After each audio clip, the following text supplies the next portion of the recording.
AOC is speaking out. She is Congresswoman Alexandria Ocasio-Cortez, making waves again this morning, calls Congress a blank show. And I can't say the word she used on TV. She says the president is unassertive. The Republicans are undemocratic and the media sensational. And joining us this morning, two of the best minds in politics. Tezyln Figaro is a BNC contributor and host of the Straight Shot No Chaser podcast. And Barack Laurie is a political commentator and author of Atheism Destroys. And Barack, I'll begin with you. If this was Marjorie Taylor Greene, I would be asking you, is she saying crazy stuff just because it's clickbait and she wants to get attention? She wants them talking about her on BNC. And because it's AOC, should we be asking the same question? Well, I think they're saying two very different things. Greene is talking about how difficult it is to fight this this infrastructure bill, for example, and she's fighting it and saying on the merits of the Build Back Better plan bill that it's a not good thing to do and that it's devastating for the economy and otherwise. AOC, by contrast, complains about the whole system and says that the congressional system and the Senate system and our checks and balances and everything else is a S show, as you had quoted her or paraphrased her, and therefore, we're not a democracy of some sort. So these are two very different approaches. She's very wrong, of course. We are not a democracy. We are a republic, and because of that, that's the way our system is built, and I think it's extremely effective. It avoids mob rule, which is one of the things that our founding fathers really sought to avoid in the first place. So mob rule is not a good thing. She seems to think that that would be a good thing, and I just disagree with her. She's also very petulant. She's very spoiled in her expectations. She thinks that if she doesn't get her way, that therefore the system is broken. No, the system is not broken. It just means that people are not going to go for this Build Back Better plan, which they think is devastating to the economy. It's as simple as that. So, Barack, let me ask you this question. Why would you use words like spoiled and petulant in describing AOC?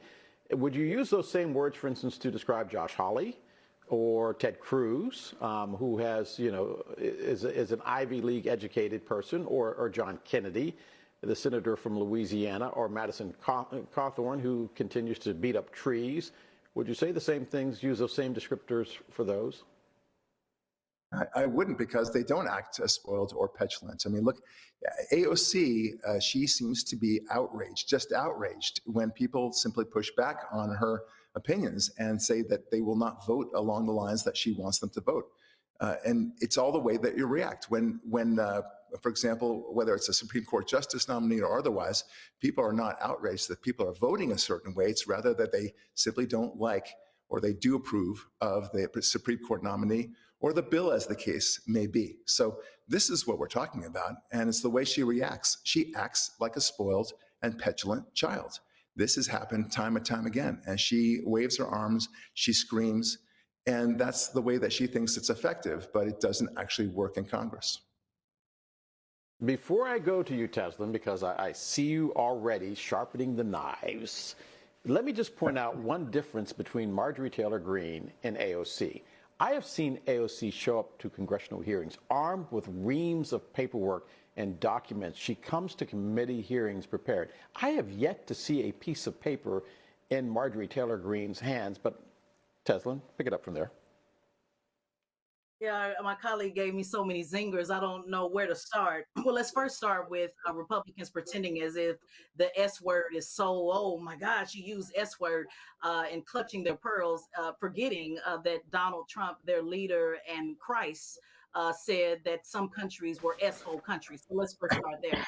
Secondly, let's also talk about the irony and the nerve of my colleague to sit here and talk about how we're not under mob rule.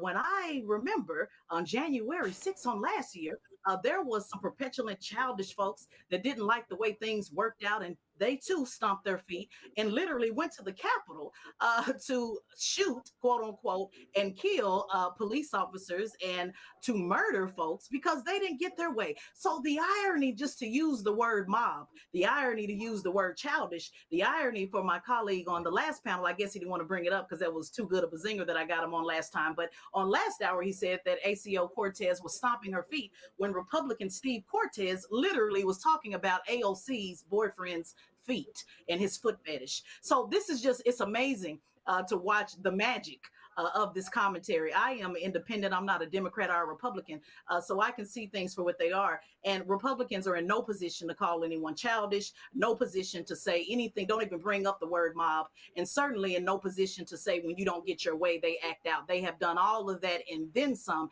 What they don't like about AOC is she pulls a me on me, which means she pulls a you on you. She does exactly what they do. She dishes it out. She takes it, and they don't like it. They don't like individuals to clap back. And I think Democrats could do themselves a favor and do even more of that. Where is our Marjorie on our side of the aisle? When I say our, I'm talking about the liberal side, the Democrat side. I'm an independent, but I think it's time to fight fire with fire.